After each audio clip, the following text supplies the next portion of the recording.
Innal hamdalillah nahmaduhu wa nasta'inuhu wa nastaghfiruh wa na'udzu billahi min syururi anfusina wa min sayyiati a'malina may yahdihillahu fala mudhillalah wa may yudlilhu fala hadiyalah. Asyhadu an la ilaha illallah wa asyhadu anna Muhammadan abduhu wa rasuluhu alladzi la nabiyya wa la rasula ba'dah. Allahumma salli wa sallim wa an'im ala nabiyyina wa habibina wa syafi'ina Muhammad sallallahu alaihi wasallam wa ala alihi wa sahbihi ajma'in. Allahumma arhamna bil Qur'an waj'alhu lana imama wa nuran wa huda wa rahmah. Allahumma dhakkirna minhu ma nasina wa 'allimna minhu ma jahilna warzuqna tilawatahu ana al-laili wa atrafan nahar. Allahumma ja'alna wa ahlana wa auladana min ahlil Qur'an alladzina hum ahluka wa khassatuka ya rabbal alamin. Alhamdulillah, sahabat Al-Quran yang dimuliakan oleh Allah Subhanahu wa ta'ala. Senang sekali kita pada kesempatan pagi hari ini bisa bertemu kembali dan bisa bersilaturahim kembali di dalam majelis tadabbur Al-Quran kita. Salawat serta salam selalu tercurah kepada junjungan kita Habibana wa Nabiyana Muhammad sallallahu alaihi wasallam beserta keluarganya, para sahabatnya hingga kepada kita selaku umatnya hingga akhir zaman.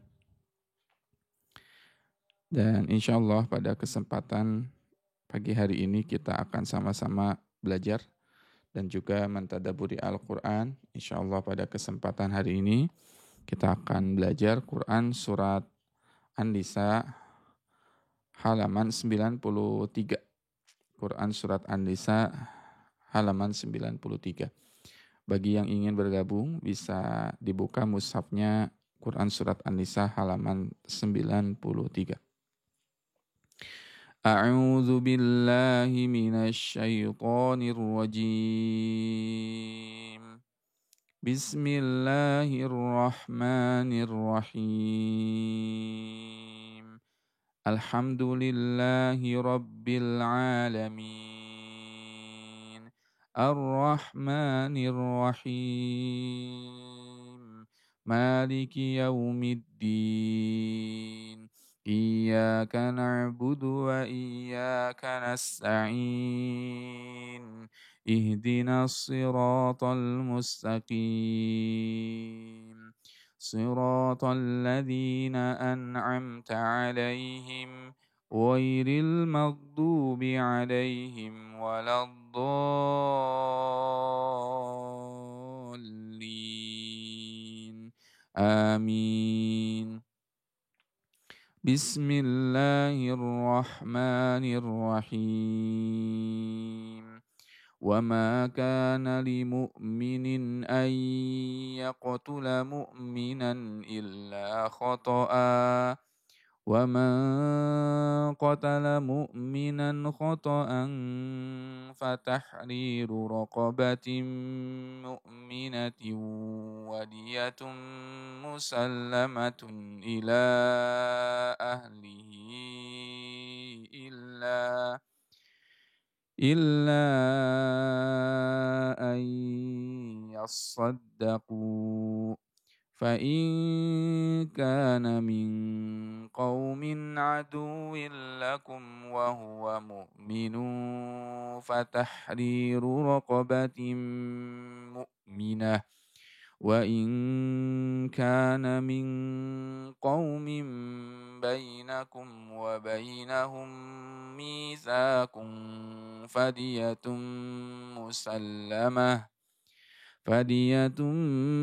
مسلمة إلى أهله وتحرير رقبة مؤمنة فمن لم يجد فصيام شهرين متتابعين توبة من الله وكان الله عليما حكيما. ومن يقتل مؤمنا متعمدا فجزاؤه جهنم خالدا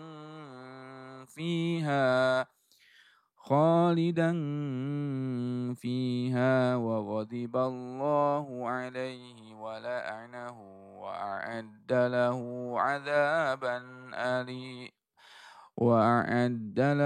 عذابا عظيما يا أيها الذين آمنوا إذا ضربتم في سبيل الله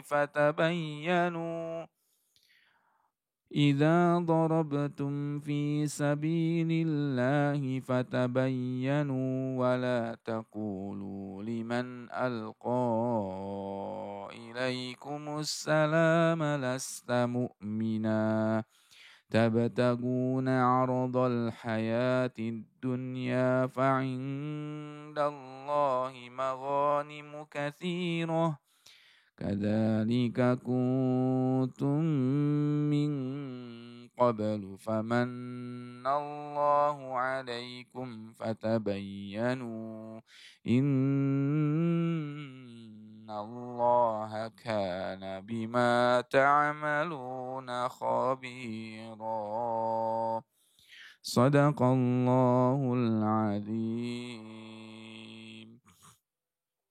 Sadaqallahul azim wa sadaqa rasulul karim wa nahnu ala dzalika minasyahidin sami'na wa ata'na ghufranaka rabbana wa ilaikal masir sami'na wa ata'na ghufranaka rabbana wa ilaikal masir. Alhamdulillah, segala puji bagi Allah Subhanahu wa taala yang telah mengumpulkan kita kembali dalam majelis tadabbur Al-Qur'an, majelis kajian Al-Qur'an. Salawat serta salam tidak henti-hentinya kita curahkan kepada junjungan kita Habibana wa Nabiyana Muhammad sallallahu alaihi wasallam beserta keluarganya, para sahabatnya hingga kepada kita selaku umatnya hingga akhir zaman. Hari ini insyaallah kita akan mempelajari Quran surat An-Nisa halaman 93 insyaallah. Mudah-mudahan Allah Subhanahu wa taala berikan kepada kita ilmu yang bermanfaat. Allahumma rizukna ilman nafi'an wa rizqan wasi'an wa amalan mutaqabbalan. Ya Allah, berikanlah kepada kami semua rezeki berupa ilmu yang bermanfaat, ilmu yang mengantarkan kita kepada kecintaan kepada Allah Subhanahu wa taala, ilmu yang berguna bagi kehidupan dunia dan akhirat kita. Wa rizqan wasi'an ay tayyiban, dan berikanlah kepada kami semua ya Allah di pagi hari ini rezeki yang berlimpah, rezeki yang tayyib, ya, rezeki yang wasi'an yang luas, wa amalan mutaqabbalan, dan berikanlah kepada kami ya Allah, terimalah semua amalan-amalan yang kami lakukan di pagi hari ini. Mudah-mudahan kita semua menjadi orang-orang yang mendapatkan 3 hal tadi setiap pagi insya Allah.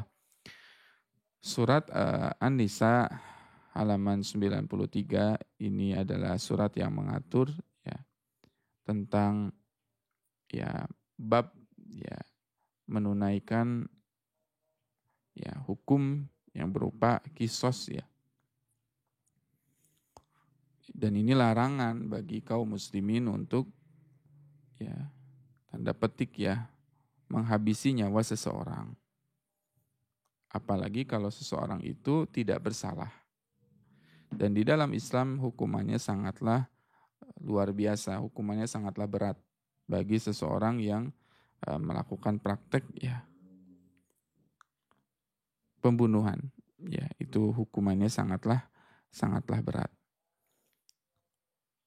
Bahkan wa may yaqtul mu'minan muta'ammidan, barang siapa yang melakukan kejahatan berupa pembunuhan tadi dengan sengaja, muta'ammidan, ya, mereka menyakiti orang lain atau menyakiti kaum muslimin atau orang beriman dengan sengaja, muta'ammidan, fajazauhu jahannam, maka balasan bagi mereka adalah neraka jahannam. Dan menarik di ayat 93 ya, Quran surat An-Nisa ayat 93 ya, dijelaskan bahwasannya khalidan fiha, mereka itu akan kekal di dalam neraka jahanam itu, dan di situ diungkapkan dengan kalimat khalidan fiha. Apa bedanya khalidina wa khalidan? Biasanya ungkapan ya kekal di dalam neraka itu diungkapkan dengan kalimat khalidina. Ya, di ayat yang lain contohnya ketika masuk surga, ya, innalladzina amanu wa amilus solihati ya lahum jannatun tajri min tahtihal anharu khalidina fiha abada. Ya, diungkapkan dengan kalimat khalidina. Sedangkan untuk masuk ke dalam neraka itu diungkapkan dengan kalimat khalidan. Ya, di dalam surat An-Nisa ayat 93. Nah, kenapa di dalam masuk neraka itu menggunakan kata khalidan? Ya, sedangkan di dalam masuk surga itu diungkapkannya dengan kalimat khalidina atau khalidun, hum fiha khalidun. Apa bedanya? Nah, kira-kira apa bedanya sahabat Al-Quran? Khalidan dengan khalidin itu sangat beda maknanya dan sangat jauh. Dan kalau kita nanti tadaburi, kalau kita benar-benar belajar mengkaji kata khalidan dan khalidina fiha, itu akan terdapat perbedaan yang sangat mencolok ya, perbedaan yang sangat besar, perbedaan yang sangat dalam ya kalau kita kaji atau kita tadaburi. Ada yang penasaran nggak pagi hari ini? Iya ya, kira-kira apa bedanya kata khalidin dengan khalidan? Ya, itu sangat beda ya. Ya, kata khalidan dengan khalidina fiha abada atau hum fiha khalidun. Hum fiha khalidun. Siapa yang mau tahu perbedaan kata khalidina dan khalidan? Perbedaan kata khalidina khalidan.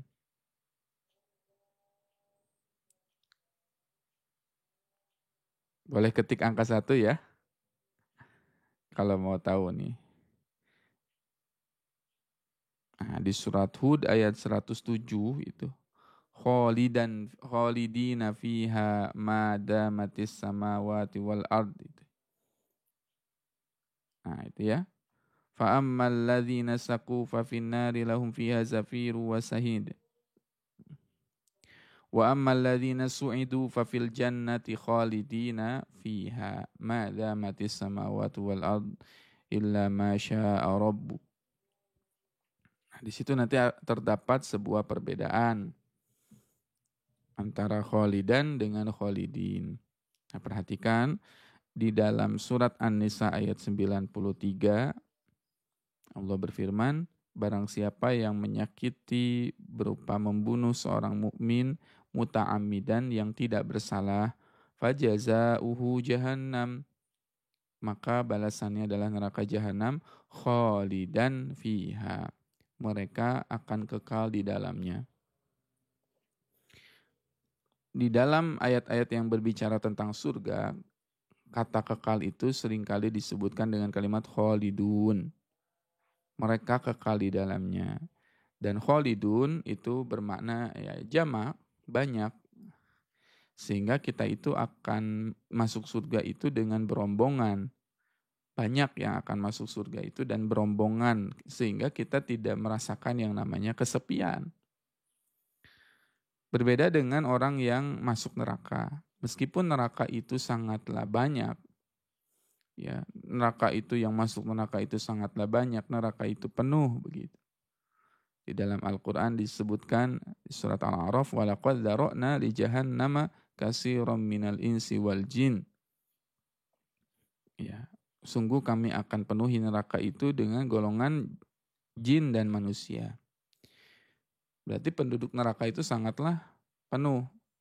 Tetapi karena Allah menggunakan kalimat khalidan, sepenuh-penuhnya atau sebanyak-banyaknya mereka yang masuk neraka, para penghuni neraka itu merasa kesepian. mereka merasakan sendirian, ya, kholidan di situ, kekal sendirian. Apa jadinya kalau kita berada di satu tempat, kita mengalami penderitaan, kita nggak bisa ngobrol dengan orang lain, kita tidak bisa bercerita dengan orang lain, kita tidak bisa eh, berinteraksi dengan orang lain, merasa kesepian. Bahkan kesepian itu sendiri pun adalah ya tanda petik ya hukuman. Kesepian itu sendiri pun adalah siksaan juga begitu. Di mana kita tidak bisa berinteraksi, ngobrol dengan orang lain. Ya, maka seramai-ramainya orang di neraka itu tetap para penghuni neraka itu merasa kesepian. Ya, merasa sendirian. Dan itu tentu siksaannya atau azabnya lebih pedih lagi begitu. Ya, lebih mengerikan lagi ketika kita dalam kondisi sendirian tadi, berada dalam siksaan tadi, merasa sendirian. Walaupun hakikatnya ketika mereka digiring untuk masuk ke dalam neraka, mereka itu sangatlah banyak, ya, berombongan ya, masuk ke dalam neraka itu. Ya, di dalam surat Az-Zumar disebutkan, digambarkan wasiqal ladzina kafaru ila jahannama zumara, dan akan digiring ya orang-orang yang masuk ke dalam neraka jahanam dengan berombong-rombongan. Berombong-rombongan. Jadi masuk ke dalam nerakanya awalnya itu mereka berombongan ya, banyak gitu. Tetapi ketika sudah di dalam nerakanya sendiri mereka merasakan kesepian yang sangat teramat dalam. Kita saja di dunia sepi itu sangat luar biasa ya, mengerikan ya. Masih ingat ya ketika kita menjalani kehidupan di zaman Covid 2020-an ya, sekitar 2020-an ketika ada terjadi pandemi ya. Masih ingat nggak? Sepi kan? Diem aja di rumah. Ya, mau pergi ke pasar takut, mau pergi ke masjid takut, mau pergi ke berinteraksi dengan teman takut. Tapi kita pun bosan di dalam rumah. Ya, kita pun bosan di dalam rumah. Ya, bosan nggak bisa ngapa-ngapain. Tapi kembali lagi itu semua ya kita nggak bisa keluar dan sebagainya karena kita pun takut begitu. Nah, mereka yang ada di neraka pun mengalami hal yang sama. Mereka pun yang di neraka pun merasakan yang namanya kholidan fiha.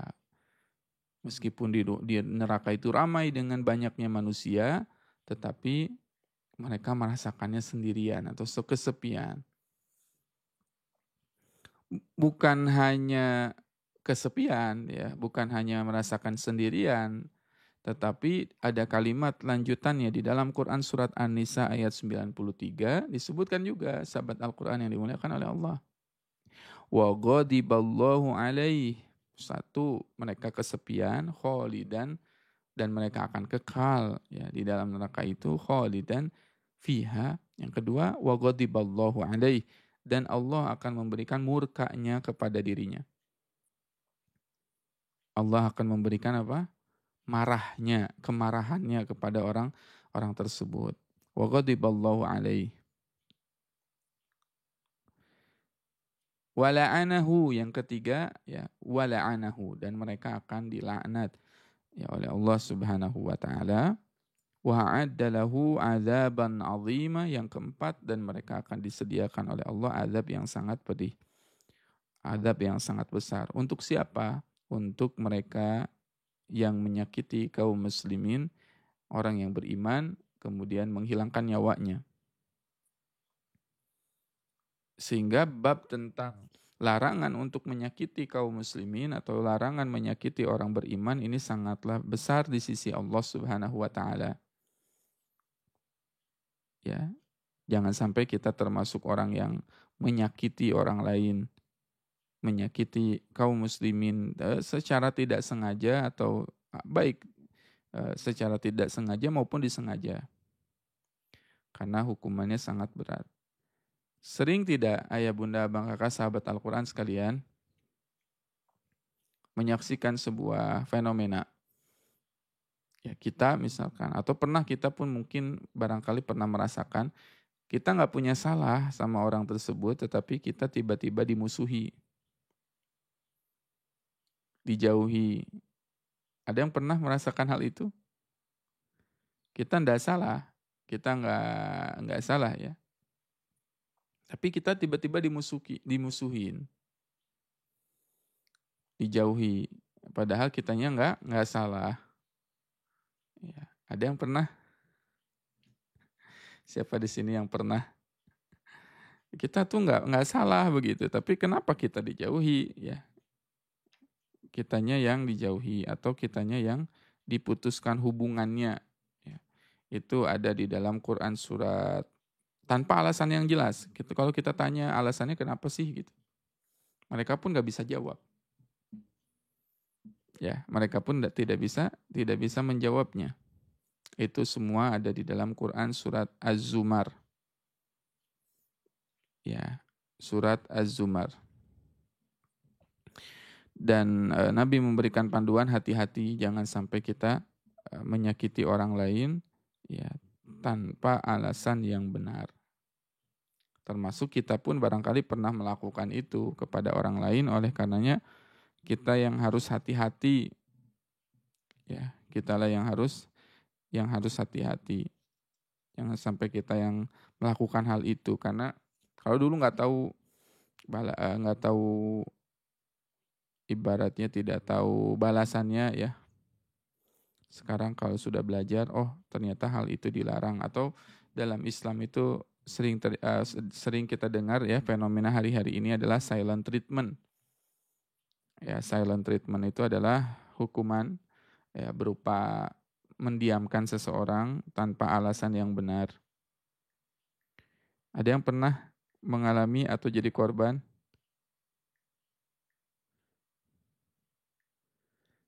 Ya.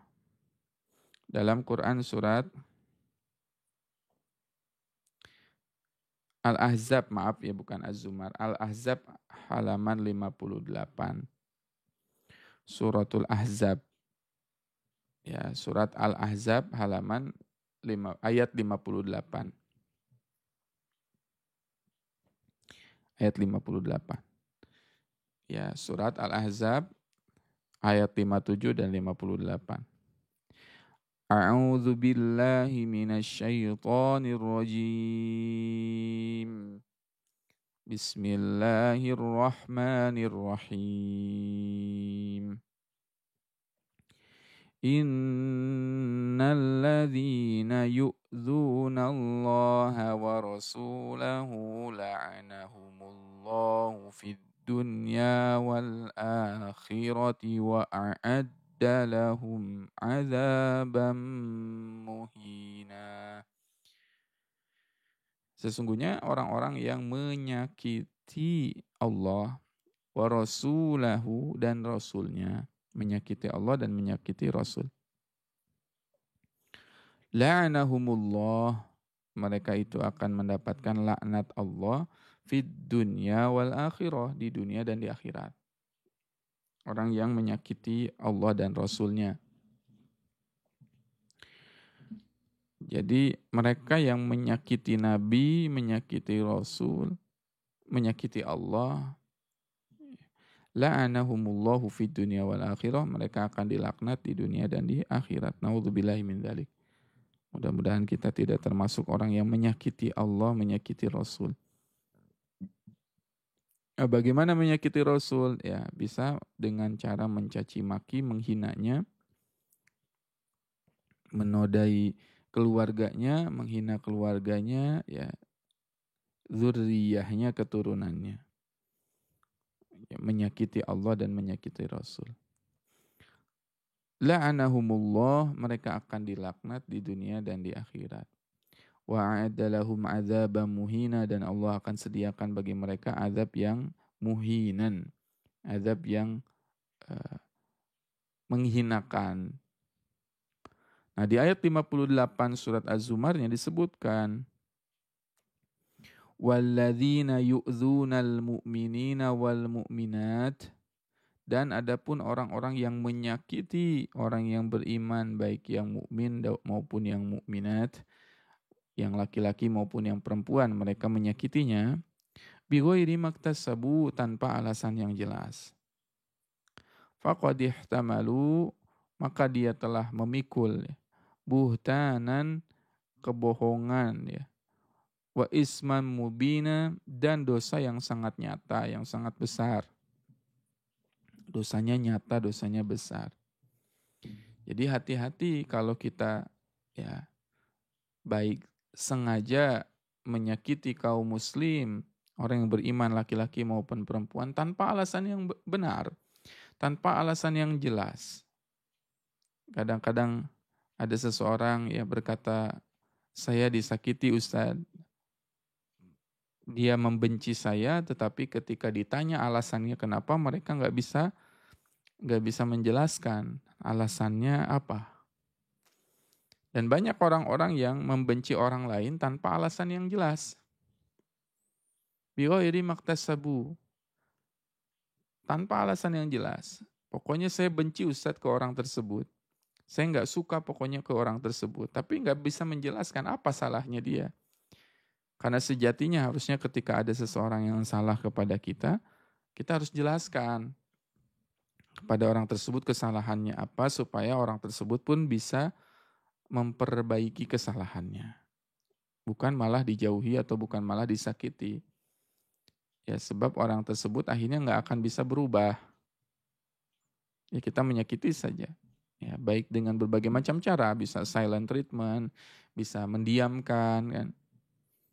Atau bisa ya menyakiti dengan cara yang lain. Maka hati-hati jangan sampai kita termasuk orang yang seperti itu. Karena orang-orang yang menyakiti orang yang beriman, baik yang laki-laki maupun yang perempuan, tanpa alasan yang jelas, maka dia telah memikul dosa yang sangat besar. Ya, ternyata bab menyakiti kaum muslimin saja itu ada ya di dalam Al-Quran. Ya, larangan untuk menyakiti orang lain. Ya, dengan apa? Dengan perbuatan kita maupun dengan lisan kita. Maupun sekarang dengan jempol atau jari jemari kita. Di ini kita gampang mengetik sesuatu di media sosial kita ketik ternyata menyakiti orang lain itu hukumnya dosa ya. Ya dosa. Sebab di dalam hadis disebutkan al-muslimun man salimal muslim. Seorang muslim itu adalah orang yang merasakan ya aman ya dari tangannya, lisannya, perbuatannya. Ya. Pertanyaannya, sudahkah kita menjadi orang yang nyaman ya untuk sahabat kita? Sudahkah kita menjadi orang yang nyaman dari segi lisan, ucapan kita, tangan kita, ya, dari perbuatan kita? Atau justru kita malah menyakiti orang lain? Ya, justru kita termasuk orang yang naudzubillahi min dzalik menjadi misalkan orang yang menyakiti orang lain tanpa alasan yang jelas. Ya, nggak ada alasan ujuk-ujuk kalau bahasa Indonesianya ya. Tiba-tiba kita dimusuhin aja. Nggak dijelaskan kesalahannya apa. Kita pun meraba-raba ini saya salahnya di mana begitu. Nah, tidak boleh seperti itu ya. Itu di dalam Quran surat Al-Ahzab. Kembali ke surat An-Nisa ayat 93 ya. Jadi Allah akan marah sekali kepada orang yang ya menghilangkan nyawa seorang muslim. Wa ghadiballahu alaihi. Kira-kira apa jadinya kalau kita mendapat marahnya Allah atau murkanya Allah? Rasa-rasanya berat sekali. Ya, dimarahi sama Allah, dibenci sama Allah, Allah marah sama kita. Kira-kira berat tidak ya Bunda? Sahabat Al-Quran sekalian, rasanya berat sekali. Kalau ada seseorang yang marah sama kita, itu pun sudah luar biasa. Kita dimarahi sama atasan kita punya bos misalkan ya, bekerja di satu tempat, kemudian bos itu atau ya orang tersebut memarahi kita, nggak enak dimarahin. Atau kita pun pernah menjadi seorang anak ya yang dimarahi orang tua, itu pun tidak enak.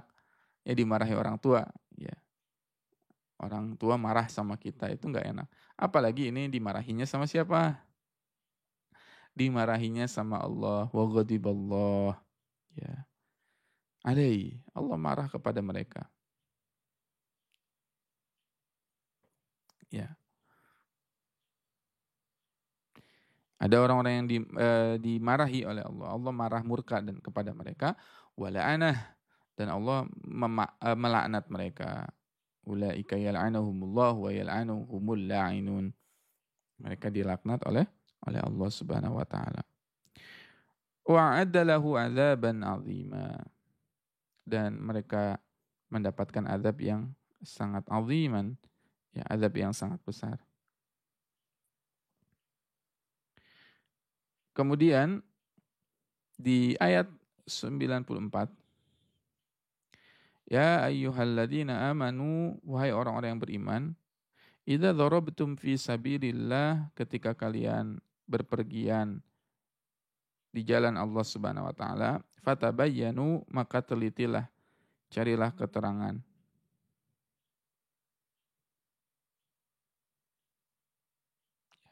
Fatabayyanu, maka tabayyunlah. Nah, ini juga ada perintah, ada yang namanya tabayyun. Ya ayyuhalladzina amanu di surat Al-Hujurat, ya ayyuhalladzina amanu in ja'akum fasikum binaba'in fatabayyanu.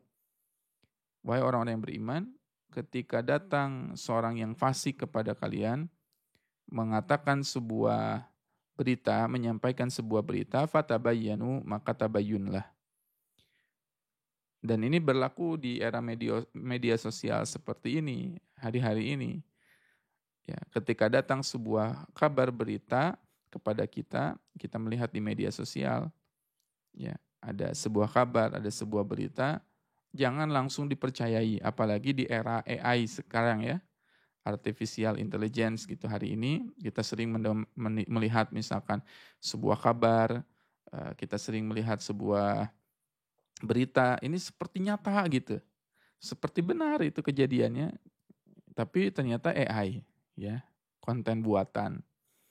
Maka fatabayyanu, tabayyun dulu, jangan langsung disebarkan kalau mendapatkan sebuah berita.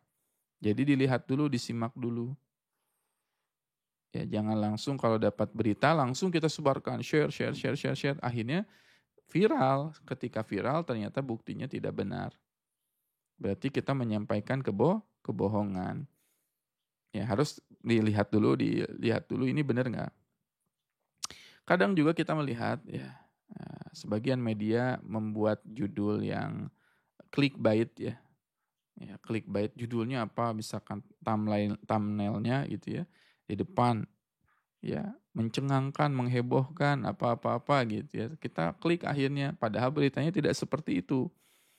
Ya, itu namanya berita, ya, yang datang, ya, harus diteliti terlebih dahulu. Jangan langsung kita percayai, atau jangan gampang kita men-share sesuatu di era kecanggihan teknologi hari ini, terutama era artificial intelligence. Orang seperti nyata. Ya, gambar kita, tubuh kita, wajah kita kan bisa dengan gampang dimanipulasi, ya.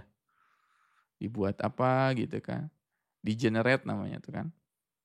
Dan itu hati-hati, ya bunda bang kakak sekalian. Karena kalau kita mengupload itu, di-generate sama orang lain atau sama kita sendiri gitu, ya. Merubah itu karakteristik, ya, diri kita. Ternyata itu juga bisa berbahaya bagi diri kita gitu kan. Termasuk saya ceramah seperti ini juga bahaya juga begitu sebetulnya, ya, kalau melihat dari aspek kemudorotannya. Bahaya. Karena suara kita sekarang bisa direkam, kemudian saya nggak ngomong apapun tapi seakan-akan saya ngomong. Nah, itu harus hati-hati, dan itulah hikmah, Masya Allah, ya, di antara kenapa akhirnya Nabi Muhammad SAW tidak ada gambarnya, tidak digambar atau tidak dilukis, ya, supaya tidak diperlakukan dengan aneh-aneh begitu. Nah, maka fatabayyanu, ya, di sini di ayat 94 surat An-Nisa ada perintah fatabayyanu, maka tabayyunlah. Ya, tabayyun, cari tahu dulu, ya, kalau ada berita benar tidak, ya, dan aspeknya tadi tabayyun itu mencari kebenaran. Fatabayyanu atau tabayyun, ya, di surat Al-Hujurat fatasabbatu, ya, maka carilah tasbit. Tasbit itu apa? Tasbit itu kekokohan. ya yang meneguhkan hati kita. Oh ternyata tidak begitu. Oh ternyata enggak gitu aspeknya itu. Berita itu sampai kita yakin ini benar atau tidak. Ya jangan sampai kita mendengar atau mencuri-curi kabar, kita langsung telan mentah-mentah aja di era perkembangan media sosial hari ini. Ya. Wala taqulu liman alqa ilaikumus salam lasta mu'mina. Janganlah ketika di medan perang itu terjadi ada seseorang yang menyampaikan salam, kemudian dia mengatakan lasta mu'minan, kamu itu bukan orang beriman. Tabtaguna 'aradal hayatid dunya fa indallahi maghanimu katsirah. Ya, kalian mencari kehidupan dunia, ya padahal sesungguhnya di sisi Allah terdapat maghanim, ya, katsiratun. Ghanimah yang sangat banyak. Ya, harta rampasan perang atau ghanim ya, ya yang sangat banyak, harta yang sangat banyak. Nah, janganlah kita mencari aradul hayatud dunya. Berarti di ayat ini kita belajar jangan sampai ambisi kita di dalam menjalani kehidupan di dunia ini hanyalah obsesi terbesar kita mencari dunia saja. Obsesi terbesar kita hanyalah dunia saja yang kita cari begitu. Boleh tidak Ustadz kita memperkaya diri mencari dunia? Boleh. Tetapi jangan dijadikan obsesi terbesar dalam kehidupan kita. Jangan dijadikan itu adalah sesuatu yang wajib atau sesuatu yang kita obsesikan. Ya. Aradul hayatad dunya. Karena ketika kita perhatikan ayah bunda abang kakak sekalian, kalau orientasi kita sudah dunia dari awalnya, nanti akhirat itu akhirnya menjadi sampingan. Ya, kalau kita salah menentukan obsesi atau salah menentukan tujuan di awal, akhirnya nanti kebalik. Ya, kebolak-balik. Ya. Tujuan awalnya sudah dunia, akhirat jadi sampingan. Kalau kita balik, akhirat jadikan tujuan utama, dunia sampingan. Dalam tanda petik dunia sampingan itu nanti kita setelah kita ibaratnya melakukan ketaatan gitu ya, amal salih dan sebagainya, amal salihnya sudah dapat, ketaatannya dapat, adapun dunia itu akan mengikuti kita. Nah ini pentingnya bagi kita untuk menentukan tujuan utama kita itu atau hammah ya. Di dalam bahasa hadis Nabi SAW, barang siapa yang hammahu, tujuan utamanya itu adalah akhirat, maka Allah Subhanahu wa taala akan berikan kebaikan. Ya, kebaikan. Kalau tujuannya dari awal sudah dunia, ya dunia akan menjauh. Dunia akan menjauh, walam ya'ti minad dunya illa qalil. Tidaklah datang dunia itu kecuali sedikit. Ketika kita apa? Mencarinya adalah dunia. Sehingga Nabi SAW selalu berfirman, ya, wala taj'al musibatana fi dinina. Ya Allah jangan jadikan engkau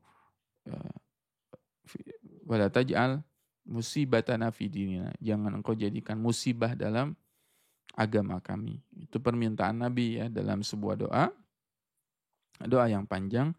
Ya, Allahumma aslih lana dinana alladhi huwa ismatu amrina.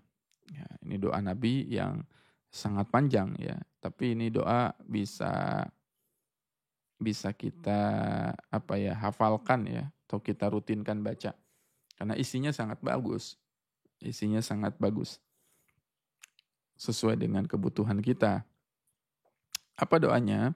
Allahumma aslih lana dinana alladhi huwa ismatu amrina. Ya Allah, perbaikilah urusan agama kami. Minta yang pertama, diperbaiki urusan apa? Allahumma aslih lana dinana alladhi huwa ismatu amrina. Minta diperbaiki urusan agama. Ya Allah, perbaikilah semua urusan agama kami. Aslih lana dinana alladhi huwa ismatu amrina. Apa maksudnya diperbaiki urusan agama, ya kita minta dijadikan orang yang rajin ke masjid. Itu mencakup ya di dalam doa itu, ya Allah perbaikilah urusan agama kami. Mencakup di dalamnya tadi minta menjadi orang yang rajin ke masjid, minta jadi orang yang rajin baca Quran, minta jadi orang yang rajin qiyamul lail, rajin melaksanakan ibadah. Nah, itu namanya aslih lana dinana alladzi huwa ismatu amrina. Ya Allah, berikanlah perbaikan dalam urusan agama kami, karena agama itu adalah ismah. Ismah itu artinya benteng. Ismatu amrina. Nanti saya akan kirim di grup ya doanya. Teksnya supaya nanti bisa dibaca, dihafalkan juga. Wa aslih lana dunyana allati fiha ma'ashuna. Ya Allah, jadikanlah ya, perbaikilah urusan dunia kami. Wa aslih lana dunyana allati fiha ma'ashuna, yang mana dunia itu adalah tempat tinggal kami. Yang mana dunia itu adalah apa? Tempat tinggal kami. Jadi minta pertama diperbaiki apa? Satu, minta diperbaiki agama dulu. Yang kedua, setelah minta diperbaiki agama, wa aslih lana dunyana allati fiha ma'ashuna, minta diperbaiki urusan dunia kita.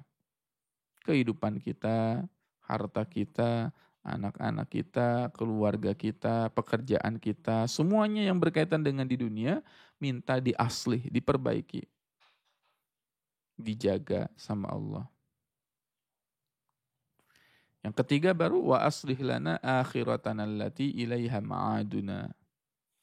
Ya Allah, perbaikilah ya urusan akhirat kami, karena akhirat itu adalah tempat kami kembali atau tempat kami hidup. Ya. Itu namanya wa aslih lana akhiratana allati ilaiha ma'aduna. Nah, minta tiga ini ya. Minta diperbaiki apa? Agama. Yang pertama nomor satu tuh Nabi meminta adalah perbaiki agama. Kedua perbaiki dunia. Perbaiki akhirat. Tiga. Waja'alil hayata ziyadatan lana fi kulli khair. Minta lagi tuh.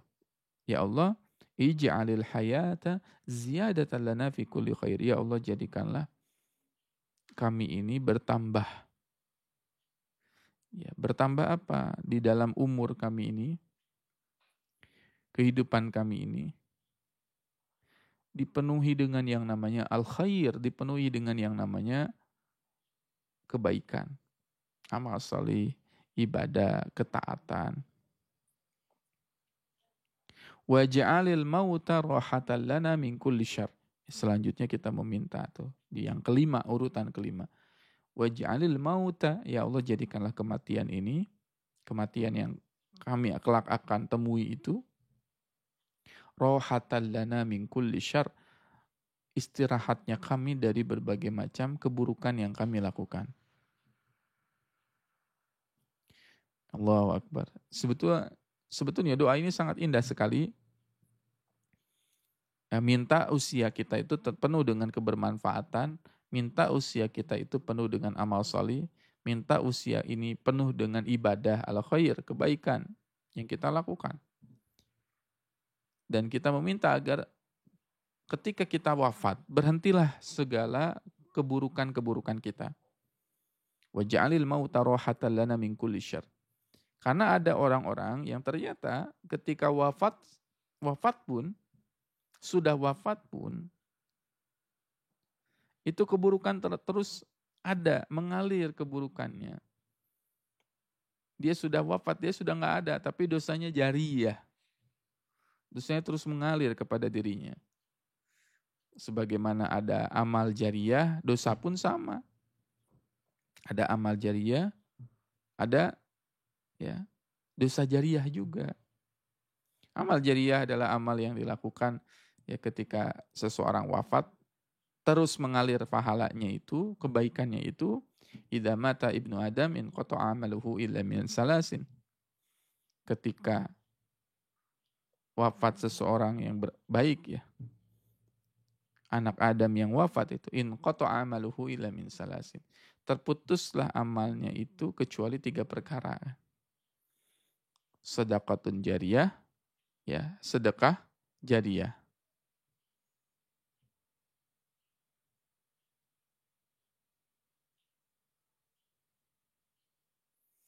Sedekah jariyah.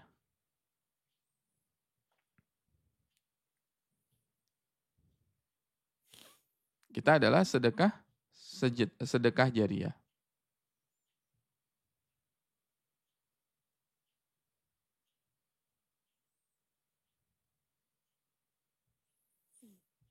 Sedekah jariyah, sedekatun jariyah.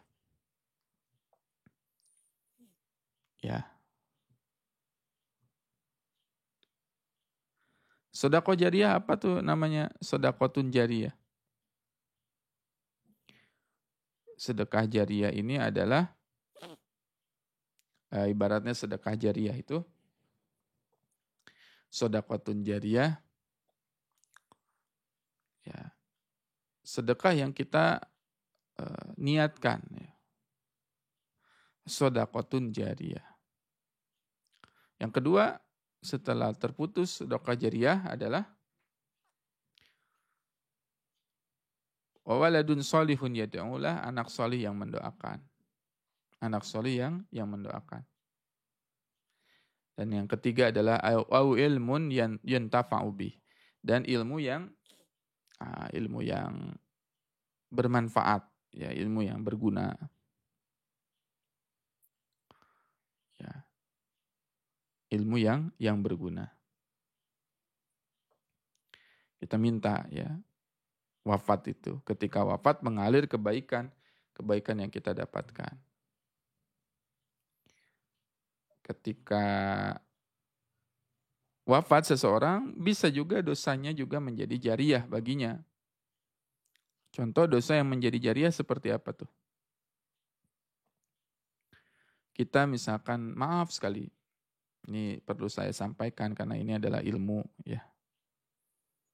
Perlu saya sampaikan, ini adalah ilmu.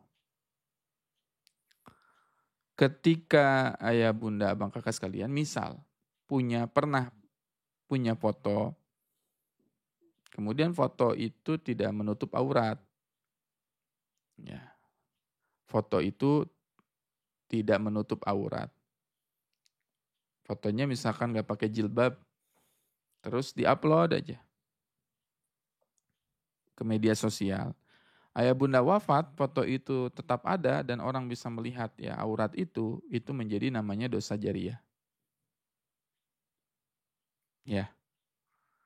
Makanya hati-hati ketika dulu misalkan punya foto yang nggak pakai kerudung, ya, diupload sama teman, diupload sama keluarga, hapus. Kalau ada foto kita atau anggota keluarga kita yang nggak pakai kerudung, misalkan, ya, tidak menutup aurat, kemudian kita upload, share di media sosial dan semua orang ternyata melihat, itu jadi dosa jariyah. Dan itu kadang-kadang jadi tidak kita sadari. Oh iya Ustadz, tapi kan itu masih muda. Ya masih muda pun sekarang misalkan bunda sudah ini, ya, sudah berusia, sudah sepuh gitu. Tapi kan itu tetap, ya, fotonya tidak memakai aurat, tidak menutup aurat. Nah itu ternyata dosa yang bisa menjadi amal jariyah, dosa jariyah bagi kita. Atau kita pernah men-share keburukan. Keburukan itu terus ternikmati oleh orang lain, itu menjadi dosa jariyah bagi kita. Ya, segera cek ulang kembali gitu, ya. Supaya tidak menjadi dosa yang terus-menerus hadir dalam kehidupan kita. Ya. Itu pentingnya bagi kita memperhatikan, ya, ya, kita ibaratnya, ya, jangan sampai kita wafat tapi keburukan terus berlangsung. Terus keburukan itu terwarisi oleh kita sudah di dalam kubur, kemudian nggak bisa lagi melakukan itu kan, ibaratnya menarik kembali, ya, ya dosa-dosa itu. Nah, di doa itu kita minta, Allahumma aslih lana dinana alladhi huwa ismatu amrina wa aslih lana dunyana allati fiha ma'ashuna wa aslih lana akhiratana allati ilaiha ma'aduna waj'alil hayata ziyadatan lana fi kulli khair. Ya Allah, jadikanlah kami, kehidupan kami ini penuh dengan kebaikan yang kami lakukan. Maka orang beriman itu selalu apa? Orang beriman itu selalu mencari amalan-amalan apalagi yang dia bisa lakukan. Sebagaimana di dalam surat ya, di juz 30 ya, fa idza faragta fansab, ketika selesai dalam melakukan urusan, dia mencari lagi amalan lain. Selesai melakukan live ini, ya, pagi-pagi kita live kajian, tadabbur Quran. Oh, dicari lagi, oh nanti ada duha, di duhanya dia lakukan lagi duha. Setelah duha, dia cari lagi apa yang bisa dilakukan, amal solih apa yang bisa dilakukan. Oh, baca Quran. Setelah baca Quran, apalagi nanti ke sore, asar, zikir petang, kita melakukan lagi zikir petang. Setelah zikir petang, apalagi yang dicari, ya, baca Quran lagi. Setelah baca Quran terus itu. Orang beriman itu selalu sibuk dengan amal soleh dan kebaikan. Ya, capek. Kenapa? Karena untuk meraih surga, kata Ibnu Qayyim, untuk meraih surga itu harus penuh dengan kecapean. Harus capek-capek, ya. Harus mau capek masuk surga itu, karena nggak bisa kita masuk surga, kitanya nggak capek. Ya, itu semua hanyalah sebuah hayalan, kata Ibnu Qayyim. Ada seseorang pengen masuk surga tapi nggak mau capek, nggak mau lelah dalam beramal. Itu sebuah hayalan. Ya, adapun orang beriman, ya harus mau capek gitu kan. Harus mau berlelah-lelah. Ya, berlelah-lelah karena dunia tempat kita capek, dunia kita tempat lelah, terutama dalam apa? Dalam melakukan ibadah. Dalam melakukan ibadah. Tapi lelahnya kita di dunia itu kelak akan berbuah menjadi manisnya perjuangan, manisnya balasan yang Allah akan berikan kepada kita. Itu akan dikasih sama Allah, dibalas. Ya. Dan wallahi ketika ada seorang jamaah ya, menyampaikan pesan ya, chat pribadi ke saya setelah beliau melakukan amal solih, ketaatan. Masya Allah, Ustadz, alhamdulillah, ibu merasakan bahagia setelah beramal solih. Rasanya bahagia ya Ustadz setelah beramal itu. Masya Allah. Nah, seorang japri ke saya, menghubungi saya, kemudian beliau bilang, Ustadz, alhamdulillah, saya merasakan bahagia ketika sudah melakukan sebuah amal. Dan ketika seseorang bahagia setelah melakukan amal, maka sejatinya dia telah merasakan yang namanya halawatul iman. Manisnya keimanan. Orang ini udah merasakan manis keimanan. Iman itu punya rasa. Yaitu punya rasa manis. Nikmat. Ya, ketika sudah merasakan kenikmatan itu, ya, dan hakikatnya semua ibadah yang kita lakukan akan mendatangkan kenikmatan iman. Manisnya keimanan. Makanya orang yang suka beribadah, yang memperbanyak beribadah, dia akan apa? Mau ibadah lagi gitu kan, mencari ibadah yang lain, mencari amal-amal yang lain, mencari amal soleh yang lain. Kenapa? Karena dia sudah merasakan yang namanya manisnya keimanan, halawatul iman. Ya, nanti ada lagi halawatus siyam, ada halawatul Quran, ada halawatul qiyam. Karena ada orang-orang yang sudah merasakan nikmatnya qiyamul lail. Ya, sudah merasakan yang namanya nikmat qiyamul lail itu.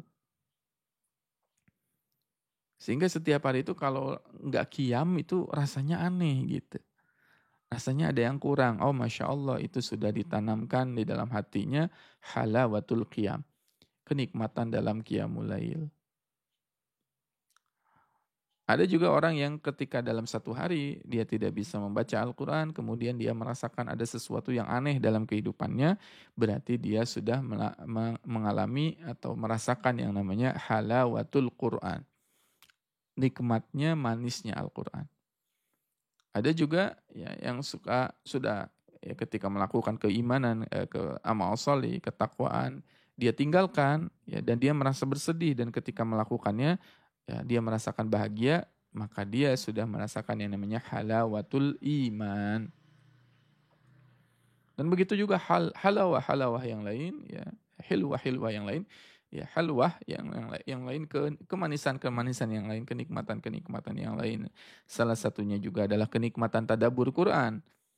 Halawatut tadabburil Quran.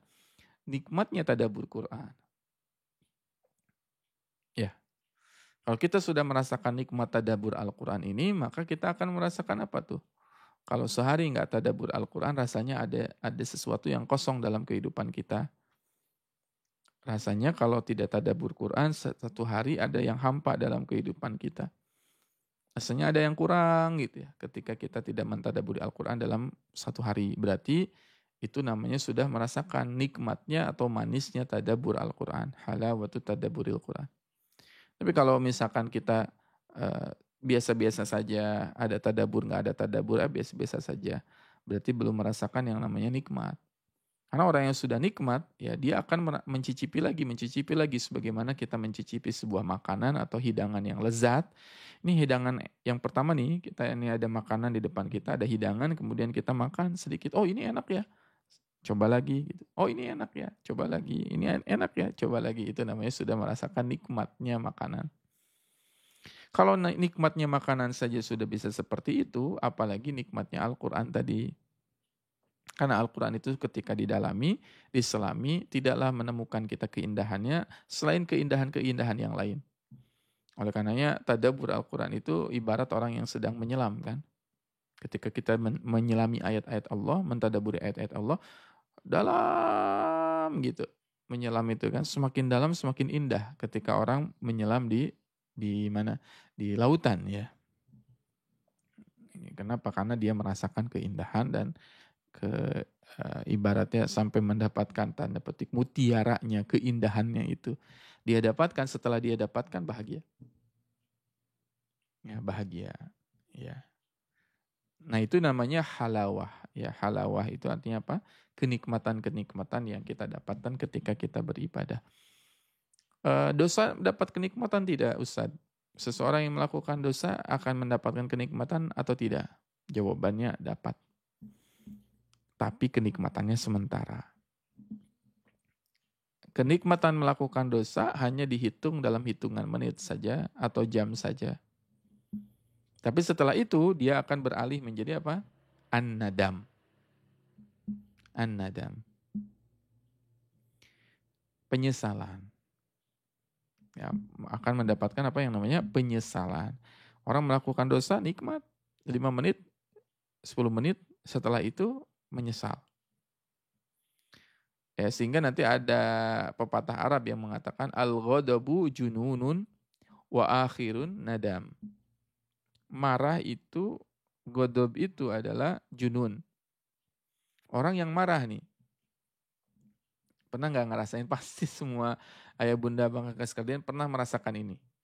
Ya, dalam pepatah Arab ini. Al-ghodobu jununun. Godob itu, marah itu berasal dari kegilaan. Orang yang sedang marah itu seperti orang yang gila. Al-ghodobu jununun. Wa akhirun nadam. Dan akhir dari kemarahan itu adalah apa? Penyesalan. Di sini ada yang pernah dulu marah-marah, setelah marah-marah menyesal. Ya Allah, kenapa ya saya tadi marah-marah gitu. Ada yang pernah mengalami? Ya. Ya Allah, kok bisa saya marah-marah ya gitu kan. Dan akhirnya nada menyesal. Ya Allah, menyesal gitu. Kok bisa saya marah-marah dan sebagainya. Al-ghadabu jununun wa akhirun nadamun. Nah, sama dengan dosa, dosa pun sama. Ya, orang yang normal itu pasti akan menyesal begitu ketika marah tadi. Orang yang ibaratnya eh, hatinya bersih ya, dia akan menyesal ketika dia marah tadi. Dulu mungkin ya ketika ayah bunda punya anak kecil, ya anaknya itu nakal gitu, kemudian kita marahin ketika tidur anak itu kan, waduh nyesel gitu ya, ya nyesal sekali,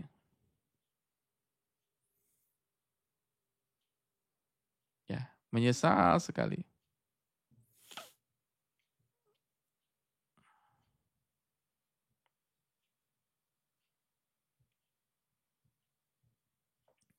ya menyesal. Kan kita ibaratnya apa namanya, marahin anak, memarahi anak dan sebagainya. Ketika kita memarahi anak ternyata eh, subhanallah gitu. Anaknya tidur udah dimarahin kan nangis gitu anak tuh. Ketika nangis tidur, ketika tidur tuh ngelihat anak tuh kasihan gitu. Ya Allah, kok bisa-bisanya saya marahi anak saya gitu kan. Namanya juga anak kecil, tapi kan kadang-kadang ketika marah itu kan hilang akal kita itu. Hilang apa? Ya, ibaratnya hilang akal kita ya. Makanya orang yang marah itu ghadab junun ya, orang yang sedang marah itu sedang gila ya. Wa akhirun nadam, dan akhirnya itu adalah penyesalan. Ya. Ya, maka ketika marah itu harus banyak ta'awuz kan. A'udzubillahi minasyaitonirrajim. Kenapa? Karena ketika seseorang itu marah, ya, maka setan itu sangat mudah menguasai orang yang sedang marah. Ya, orang tersebut ibaratnya sedang dikuasai oleh setan. Mm-mm. Ya kalau ada orang yang lagi marah, biarin, nggak usah diladenin. Ya orang itu marah, kita juga ikutan marah, sama gilanya gitu kan.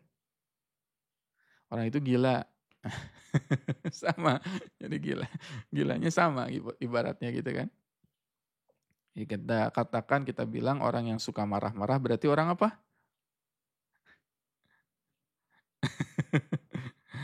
Orang yang suka marah-marah, ya, jangan marah-marah, nanti junun ya. Ya, nanti disebut orang yang jununun. Al-ghadabu jununun wa akhirun nadam. Dan penyesalannya adalah akhirnya adalah penyesalan. Nah ya bunda abang kakak sekalian ya, Masya Allah tabarakallah ya, ini bagi ayah bunda abang kakak sekalian yang baru bergabung pada live kita hari ini ya, yang belum follow jangan lupa untuk follow terlebih dahulu akun ini dengan cara mengklik tombol ikuti di pojok kiri atas ya. Mudah-mudahan bisa istiqomah ya dalam ikutan kajian tadabbur Al-Quran bersama kita, insya Allah.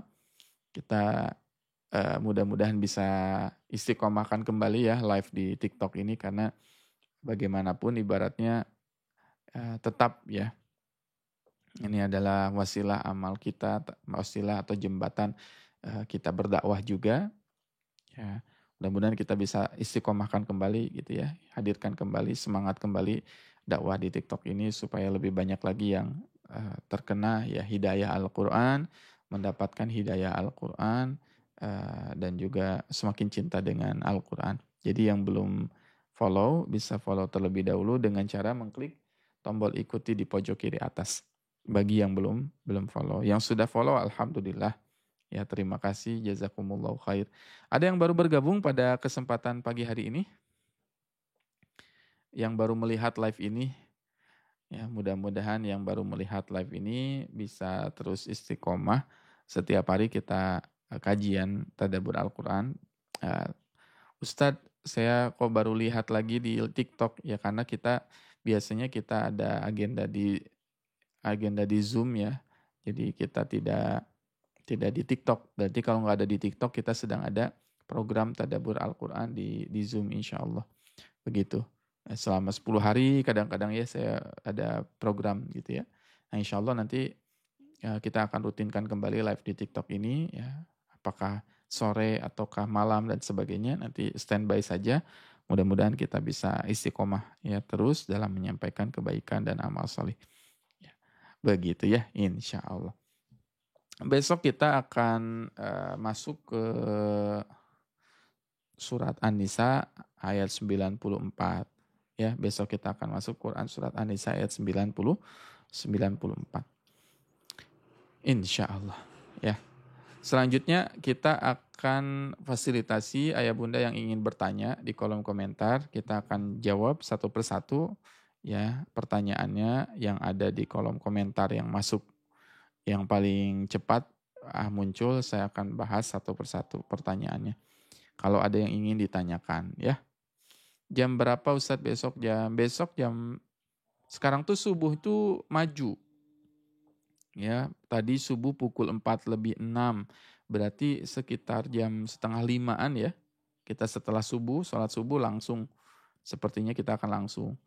Nanti mungkin jadwalnya akan, kalau subuhnya jam 4:06, berarti sampai jam 6. Kalau ada kelas tadabur dan sebagainya, nanti jam 6 disambung lagi. Begitu ya. Ustadz, kalau foto terbuka aurat yang sudah di-share bisakah ditaubati? Dihapus dulu Bunda. Ya, foto terbuka auratnya di-share, dihapus dulu. Diusahakan dihapus fotonya karena kita usahakan dulu. Ya, kalau sudah diupload di media sosial dihapus. Adapun nanti teman yang mengupload dan sebagainya itu urusan yang lain, gitu ya. Ustadz, batasan anak laki-laki sampai usia berapa bersentuhan dengan ibunya ya? Anak laki-laki batasannya berapa tahun bersentuhan dengan ibunya? Sebetulnya tidak ada batasan dalam tanda petik ya. Nanti bunda punya anak udah remaja, ya udah bujang, begitu menyentuh anak laki-laki nggak masalah. Cuman yang harus diperhatikan adalah batasan aurat mungkin. Begitu ya, batasan aurat yang harus diperhatikan. Karena anak laki-laki pun punya batasan aurat. Ya, kalau anak laki-laki ya usia 2 tahun sudah mencapai usia 2 tahun ya. Maaf, 2 tahun itu harus sudah dipisahkan dengan anak perempuan.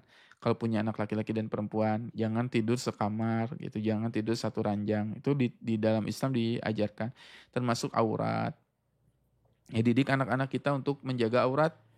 Ya, yang laki-laki pun sama, meskipun aurat laki-laki kan agak longgar begitu ya, sampai lutut ya, tetapi ya tetap harus dijaga aurat itu. Begitu ya. Terkait dengan menjaga aurat, karena kalau sudah balik itu sudah harus menjaga aurat itu. Begitu. Ustadz, kalau dengan mertua apakah wudhu itu batal? Ya, ada yang mengatakan batal ya dengan mertua itu. Ada yang mengatakan tidak. Tinggal diambil nanti. Kalau istilah fikih ya, fikih itu kan luas ya, fikih itu. Jadi kalau fikih, berbicara fikih pasti akan ada dua pemahaman itu terkait dengan itu. Ustadz, bagaimana KTP-nya nggak pakai hijab? Ya sudah, kalau KTP nggak pakai hijab, masa dihijabin? Ya udah nggak masalah. Cuma nanti jangan di-share ke orang. Ustadz, bagaimana menghilangkan kebiasaan orang yang pemarah? Kebiasaan orang yang marah. Satu, sebetulnya ketika orang itu suka marah-marah, terapi dari hadis itu harus memperbanyak wudhu. Ya, terapi untuk memperbanyak wudhu. Banyakin wudhu, banyakin sholat. Karena orang yang marah itu sedang panas. Yang namanya panas berarti harus apa? Harus didinginkan. Didinginkannya dengan apa? Dengan air wudhu. Dengan apa? Kalau hati lagi panas gak karuan, sholat berarti. Kan gak mungkin sholat marah-marah. Di terapi aja. Terapinya dengan wudhu dan sholat. Perbanyak wudhu, perbanyak sholat. Insya Allah sedikit-sedikit amarahnya itu akan hilang. Ya, begitu ya, Allah alam bisawab. Tuh katanya yang KTP terus ada apa? Fotonya nggak bisa, fotonya tidak berhijab bisa diganti ya tuh. bisa diganti dan sebagainya. Ya, di ini ya, Dukcapil. Itu nggak kepikiran sama saya ya. Oh iya ya, bisa juga diganti ya. Ada lagi pertanyaan tadi? Ustadz rajin sholat tapi marah-marah juga rajin. Nah itu belum, sholatnya belum ini berarti. Sholatnya belum masuk ke tazkiyah namanya. Ya, belum masuk ke penyucian hati. Berarti sholatnya ada yang salah. Berarti harus ikutan program sholat khusyuk. Ya, kita punya program tadabur sholat khusyuk setiap Senin malam. Hari ini ya, malam ini insya Allah. Malam ini kita ada sholat khusyuk, sholat tadabur, sholat khusyuk. Kita pelajari. Insya Allah kalau sudah belajar sholat khusyuk, ya nggak akan mungkin marah-marah. Ya nggak akan mungkin marah-marah. Ya, sholatnya marah-marah. Udah sholat marah-marah, berarti ada yang salah dengan sholatnya. Karena sholat itu harus inna sholat tanha anil fahsya'i wal munkar. Sholat itu harus mencegah dari perbuatan buruk dan keji. Kalau udah sholat tapi masih marah-marah, berarti ada yang salah dengan sholatnya. Dengan cara dia sholat. Bisa jadi sholatnya nggak khusyuk. Bisa jadi nggak sholatnya nggak apa, nggak ter ibaratnya teresapi ya. Ternikmati sholat itu. Begitu ya. Insya Allah. Kajian sholat khusyuk itu ada di Zoom. Ya, ada yang belum masuk grup. Sepertinya banyak yang belum masuk grup ya. Coba yang belum masuk grup Tadabur Quran. Kita punya grup di Wawa ya. Ada tuh. Siapa aja yang belum masuk grup? Nah, kita punya komunitas di grup ya, di grup Sahabat Al-Qur'an UWN ya, kita punya grup. Nah, yang punya nomor saya bisa diketik di kolom komentar. Sepertinya banyak yang belum masuk grup ya. Kalau mau masuk grup insya Allah kita akan ada ya. Saya dulu nomornya diganti Ustadz. Nah bisa masuk nanti ya. Yang punya nomor saya bisa di-spill di kolom komentar. Nanti saya akan ini pin. Nanti screenshot ya Bunda ya yang mau masuk. Nah ini. Jazakillah khair. Bunda Mila nih. Nah ini ya silakan di screenshot nomornya. Di sini di screenshot. Setelah di screenshot nanti hubungi saja setelah live ini. Ustadz mau bergabung ke dalam grup, nanti kita akan masukkan ke dalam grup. Gitu ya. Pertanyaan selanjutnya. Tadi ada lagi pertanyaan yang lain. Ustadz orang sudah sholat tapi ke dukun. Ini ibarat nimba air. Ya, dia membawa timbaan, dia mengisi airnya itu dengan timbaan, tapi embernya itu bocor. Jadi misalkan kita pengen memindahkan air dari sumur, kita bawa air gitu kan, pas ditimba nyampe ke atas sudah bocor. Orang yang sholat tapi datang ke dukun, tidak diterima sholatnya. Berapa hari? 40 hari. Ini akidah ya, ini perkara yang namanya akidah. Hati-hati. Ya, itu namanya akidah. Kepercayaan, keyakinan kita sama Allah. Dia sholat tapi ke dukun, berarti nggak diterima sholatnya 40 hari. Bayangkan. Kita sholat 40 kali, 40 hari berapa sholat? 40 kali 5 berapa tuh? Hampir 200 sholat. Nggak diterima 200 sholat. Sedangkan kita saja 200 sholat itu belum tentu juga diterima. Ya, gitu ya. Jadi hati-hati. Masih percaya. Apalagi kedukunnya sering. Sekali kedukun 40 sholat. 40 sholat tuh 40 hari itu 1 bulan lebih. Nggak diterima sholatnya kan. Dia datang lagi misalkan. Nggak diterima. Astagfirullahaladzim. Ya. Ustadz kalau sholatnya di akhir waktu gimana Ustadz? Berarti itu namanya sahun. Ya, sahun. Sahun itu artinya lalai. Sholatnya sholat tapi lalai. Kalau sholat tapi lalai gimana? Celaka. Fawailun lil musallin. Celakalah bagi orang yang sholat. Gitu ya. Ustadz, di TikTok ada paranormal. Kita suka nonton tapi tidak pernah bertanya sama. Hati-hati. Ya. Ada orang suka nontonin dukun di TikTok, diliatin aja. Jangan. Segera skip.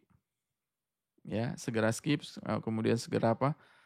Jangan diikuti, jangan ditonton. Kenapa? Kalau kita nonton itu berarti kita sama saja mensupport live itu. Semakin banyak yang nonton, semakin naik tidak? Semakin naik, apalagi memberikan gift. Gitu kan? Jangan. Kemudian, Ustadz, apa tanda-tanda tobat sudah diterima? Tanda-tanda tobat setelah diterima adalah orang tersebut semakin baik. Ciri orang yang diterima taubatnya itu adalah semakin baik, semakin baik, semakin baik, semakin baik. Semakin beribadah, semakin bersemangat dalam melakukan amal soleh. Gitu ya. Kalau kita merasa bahagia setelah melaksanakan amal soleh, ya apa tuh?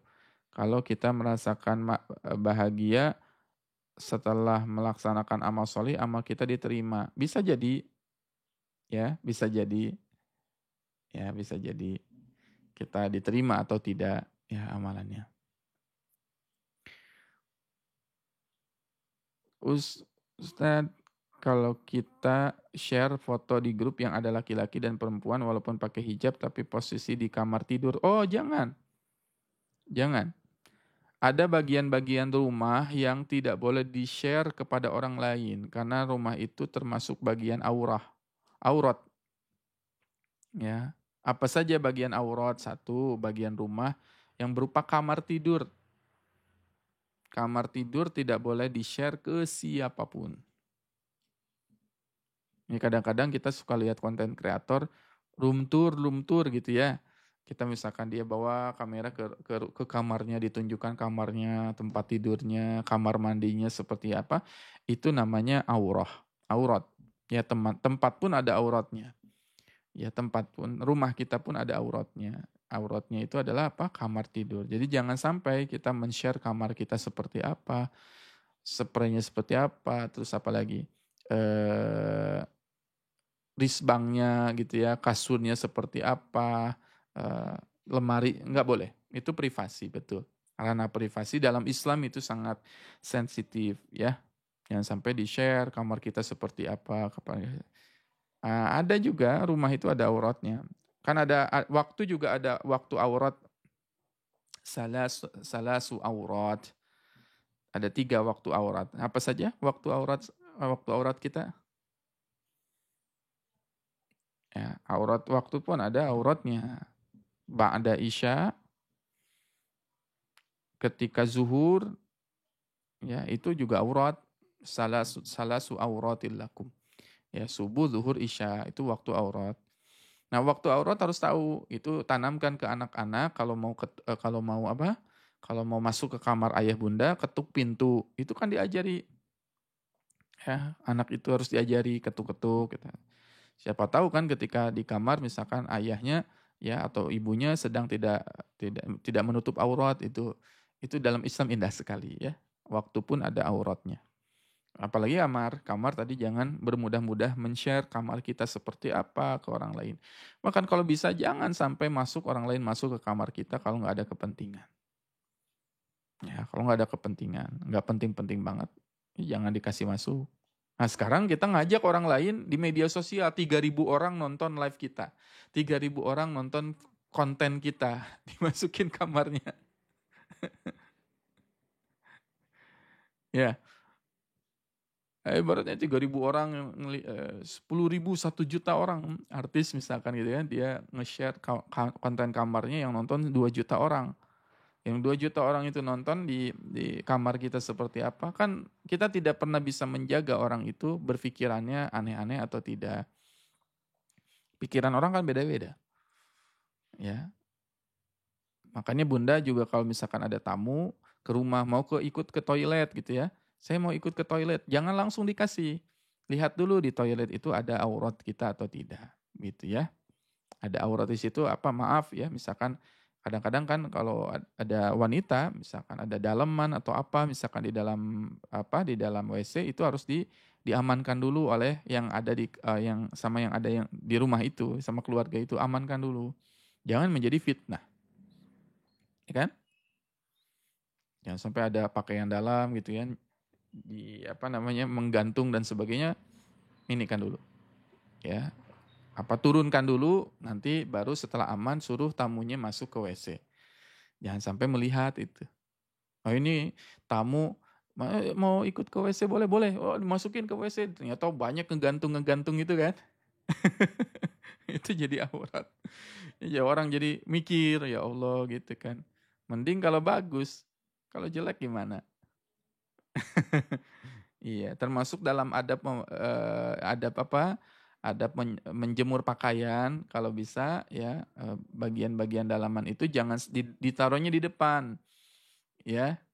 Jangan taruh di depan tapi di belakang. Ya tutupi dengan pakaian. Jangan sampai di luar ini, di luar rumah dilihat sama tetangga gitu. Yang paling pertama itu.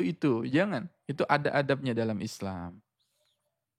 Dan indah sekali ya, Islam itu mengatur semuanya. Ya, gitu. Ustadz tolong ajari kami menghadapi orang tua yang NPD atau gangguan kepribadian narsistik. Gini, sekarang itu seringkali seseorang itu mengklaim atau menganggap orang lain itu NPD. Ya, Ustadz ini NPD, suami saya NPD. Dari mana tahu NPD atau bukan? Karena NPD itu ya satu harus melalui proses atau tes psikologi yang sangat panjang. Sudah belum ke psikolog? Sudah belum dites ya. Sudah belum ada hasilnya dan orang pun nggak sembarangan dapat apa ya namanya dari dokter itu dokter psikologi gitu atau ya psikis gitu ya, itu nggak akan serta-merta membocorkan data NPD itu kepada orang lain. Itu banyak orang-orang yang, Ustadz suami saya NPD, dari mana tahu NPD? Apakah self-diagnosis? Self-diagnosis itu apa? Mendiagnosis secara sendiri. Ya, ini saya kayaknya ada ciri-ciri ini NPD dia nonton misalkan dari tayangan, kayaknya dia NPD. Enggak segampang itu. Bisa jadi dia bukan NPD gitu.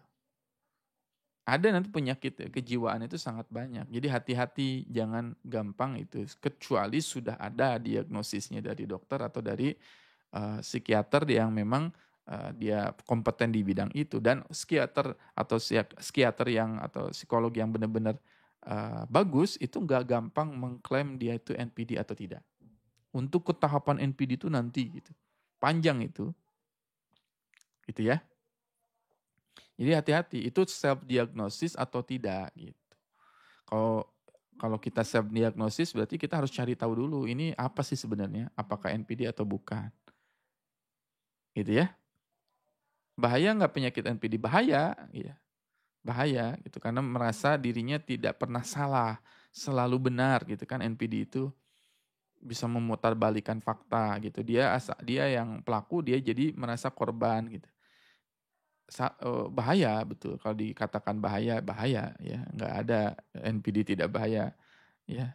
Cuman untuk mengarah sampai kepada NPD itu nggak serta merta. Saya punya beberapa rekan psikolog gitu ya, saya sering konsultasi dengan mereka dan ternyata tidak segampang itu untuk mengatakan seseorang itu NPD gitu ya. Harus melalui proses atau tahapan yang panjang Ustadz, kata beliau. Enggak serta-merta langsung, enggak, itu mungkin self-diagnosis. Kenapa? Karena NPD aslinya yang benar-benar NPD itu, bahkan medis itu atau psikolog itu, atau psikiater itu enggak langsung mengatakan ini NPD. Hati-hati sekali kalau mau mendiagnosis seseorang itu NPD atau tidak. Itu kalaupun mungkin ciri-cirinya saja, baru beberapa ciri-ciri ada mungkin ya, tapi tidak langsung serta-merta itu NPD. Begitu ya. Jadi mungkin bisa yaitu faktor jiwanya yang tidak tenang berarti. Faktor di jiwanya yang tidak tenang sehingga akhirnya Ya, jiwanya itu, nafsunya itu belum mutmainnah kalau bahasa Quran itu. Ya, belum menjadi jiwa yang tenang dan sebagainya. Ya, cenderungnya masih fujurnya itu masih banyak begitu. Wallahu a'lam bishawab. Ada lagi yang ingin ditanyakan? Apa hukumnya sholat di depan cermin? Tidak ada larangan ya. Seseorang larang haram misalkan melihat sholat di depan cermin, tidak ada larangannya dalam fikih. Tetapi konsentrasi atau khusyuk atau enggak gitu. Kalau Bunda sholat di depan cermin, ya sholat di depan cermin lebih cenderung ke arah konsen atau tidak, gitu. Itu poinnya kan. Kan kalau kita di depan cermin kita jadi ngaca. Sholat, ya sholat di depan cermin ngaca jadinya ini. Kita fokusnya akhirnya kemana tuh? Ya fokusnya ke cermin itu, gerakan kita ngelihat cermin. Meskipun akhirnya sholatnya ke sajadah kan. Kalau ke sajadah, lihat ke cermin lagi. Oh kenapa saya ini miring ternyata mau kena. Akan jadi kan nggak khusyuk.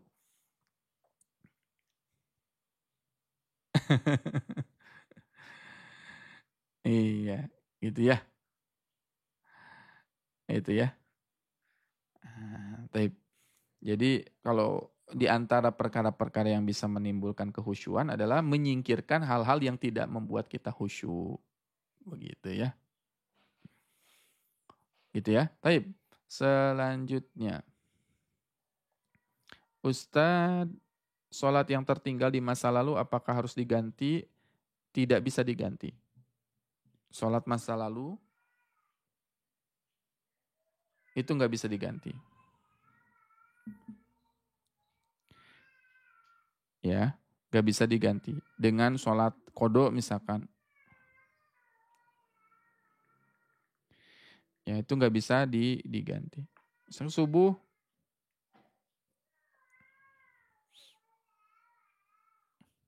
ya. Dulu pernah subuh 2 tahun yang lalu nggak melaksanakan subuh. Terus kita ganti sekarang nggak bisa. Gitu.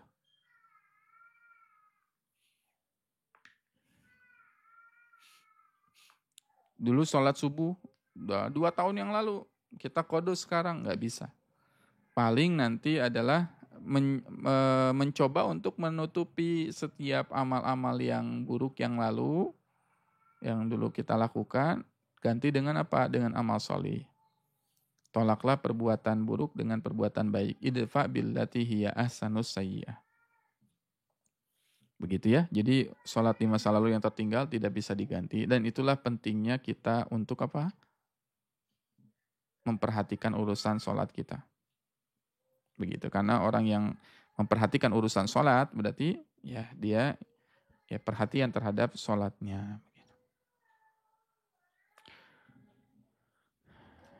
Ustadz, gimana cara untuk menyadarkan anak-anak untuk melaksanakan sholat 5 waktu? Itu mengajarkan anak sholat 5 waktu dari usia berapa? Berapa tahun? Mendidik anak usia agar mau sholat itu mulai dari usia berapa tahun? Ada yang tahu tidak? Anak supaya sholatnya gampang dari usia berapa tahun? Anak supaya usianya gampang sholat dari usia berapa? 2 tahun, 7 tahun, 9 tahun, 7 tahun ke telatan. Telat. 5 tahun telat. Dimulai dari 2 tahun. Mendidik anak sholat itu usia dari 2 tahun. Nih, ada bukunya. Cara mendidik anak cinta sholat dari usia umur 2-14 tahun. Berdasarkan penjelasan ulama dan psikolog Islam tentang pendidikan sholat sesuai umur. Ini ada bukunya. Ya. Ini kayaknya bab tentang mendidik anak sholat juga penting ya. Usia 22 tahun. Ya, dari usia 2 tahun diajarkan. Usia 2 tahun apa? Harus sering melihat ibu atau ayahnya sholat. Harus rajin melihat ibu atau ayahnya sholat. Jadi kalau kita pengen anak kita itu rajin sholat, dimulai dari siapa? Mulai orang tuanya dulu. Kalau orang tuanya jarang sholat, gimana anaknya bisa sholat? Sama dengan mendidik anak dengan Al-Quran dan sebagainya, dilihat dari apanya dulu. Orang tuanya rajin baca Quran atau tidak di usia 2 tahun. Ya, jadi kalau udah Ustaz anak saya remaja susah sekali sholat, ya udah dalam tanda petik ya akan lebih susah lagi begitu. Kenapa akan lebih susah lagi? Karena dia sudah melalui masa yang panjang. Beda dengan yang dipersiapkan dari usia 2 tahun. Ya, sekarang kita ajarkan anak misalkan sholat belasan tahun, ya pasti akan susah. Oleh karenanya kata para ulama, kalau kita tidak mau capek-capek dan lelah-lelah mendidik anak dari kecil, maka kita akan menuai hasilnya nanti. Hasilnya nanti.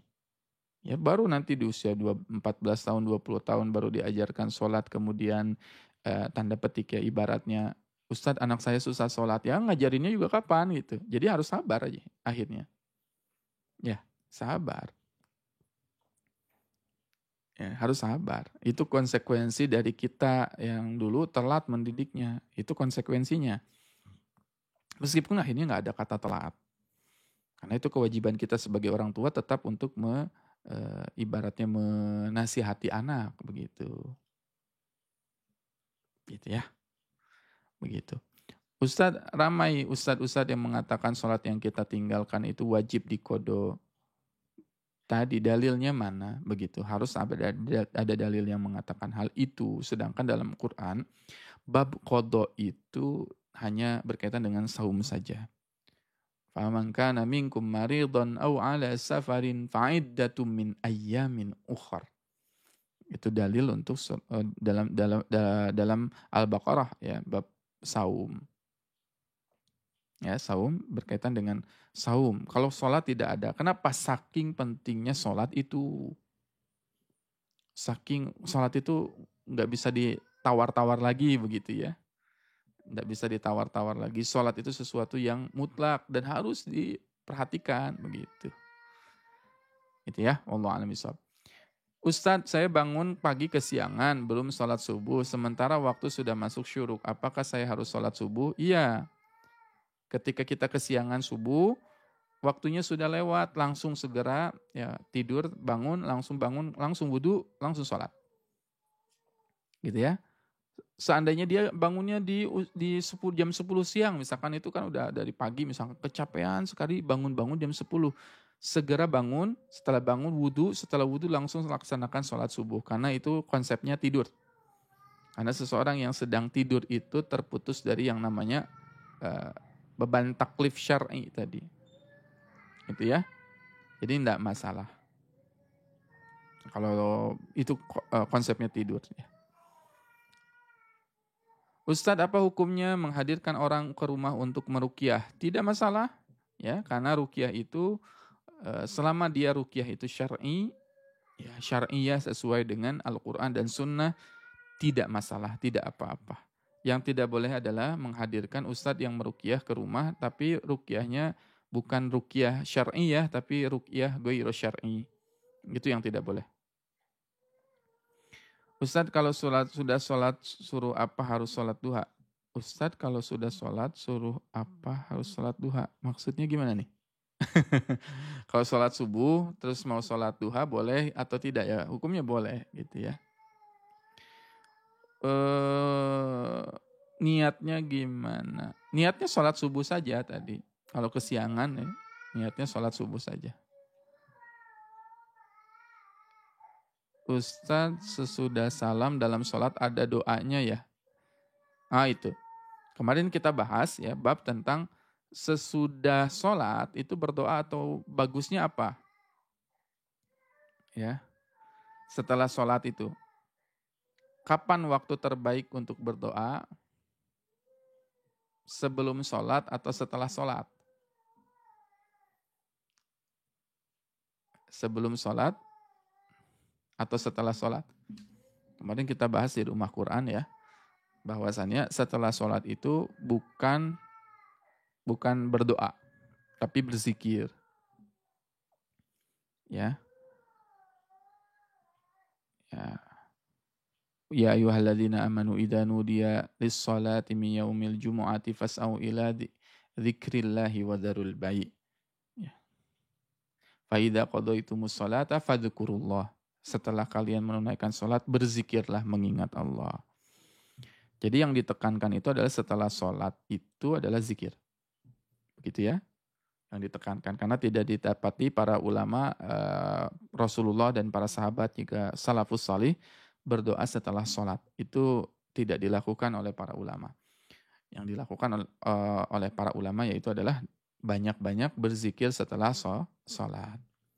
Adapun doanya di mana Ustadz? Ya, doanya adalah di dalam sholat itu sendiri. Kapan waktu terbaik? Salah satunya ujungnya adalah di tahiyat terakhir. Ya. Ustadz, rekreasi dan menginap laki-laki dan perempuan dari perusahaan dan pasangan tidak diajak berbaur. Terpotong ya kalimatnya. Terpotong kalimatnya. Begitu ya.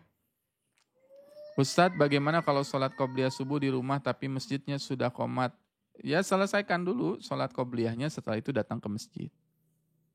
Gitu ya, datang ke masjid. Bagusnya gimana sholat qobliyah dan ba'diyah, di rumah atau di masjid?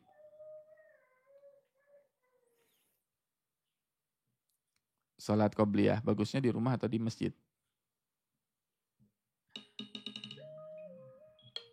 Bagusnya di rumah atau di masjid? Ya, di rumah.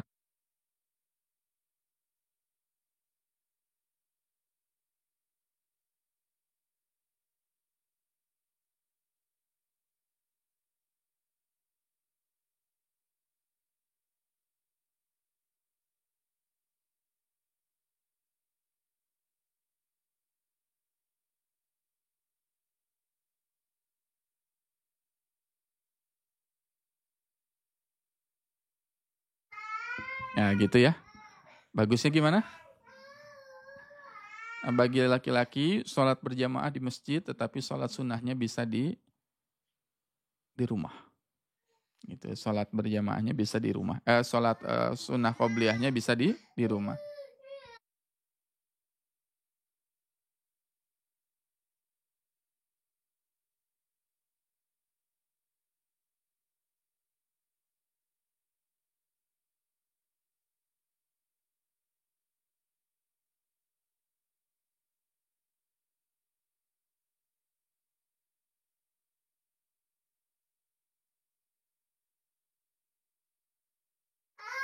Begitu ya. Insya Allah, mudah-mudahan bermanfaat ilmunya. Ya. Baik. Nanti kita lanjut lagi, insya Allah besok ya, kita lanjut lagi sesi tanya jawabnya dan sesi materinya. Kita cukupkan ya, ini anak saya nangis. Kita cukupkan dengan mengucapkan hamdalah, alhamdulillahirabbil alamin. Ya, istighfar, astagfirullahaladzim, dan doa akhir majlis, subhanakallahumma wa bihamdika, asyhadu an la ilaha illa anta, astaghfiruka wa atubu ilaik. Jazakumullahu khair yang telah bergabung pada kesempatan pagi hari ini. Yang belum follow bisa, jangan lupa untuk follow terlebih dahulu dengan cara mengklik tombol ikuti di pojok kiri atas sebelum live ini berakhir. Mudah-mudahan kita bisa bersilaturahim kembali, tatap muka lagi kembali insya Allah. Dan bagi ayah bunda, abang kakak yang ingin sedekah pagi hari ya, sedekah subuh, kita ada program juga, program wakaf pembebasan lahan. Jadi nanti yang mau wakaf juga bisa berwakaf di grup, insya Allah nanti kita akan kirimkan teknis wakafnya. Mudah-mudahan kita bisa istiqomahkan ya, wakaf setiap hari sedikit insya Allah. Mudah-mudahan Allah mudahkan kita dalam beramal dan melakukan wakaf ya, untuk pembebasan lahan Quranic Center Nabawi yang sedang kita inisiasi insya Allah. Mohon doanya selalu, mohon ridhonya selalu, dan mudah-mudahan Allah meridhoi setiap langkah kita. Insya Allah nanti ketemu lagi sore. Kalau ada kosong, agenda kosong, kita bertemu lagi di sore hari dan di malam hari. Kita tutup dengan mengucapkan hamdalah bersama-sama. Alhamdulillahirrabbilalamin. Istighfar, astagfirullahaladzim, dan doa akhir majlis. Subhanakallahumma wa bihamdika. Asyhadu an la ilaha illa anta. Astaghfiruka wa atubu ilaik. Wassalamualaikum warahmatullahi wabarakatuh.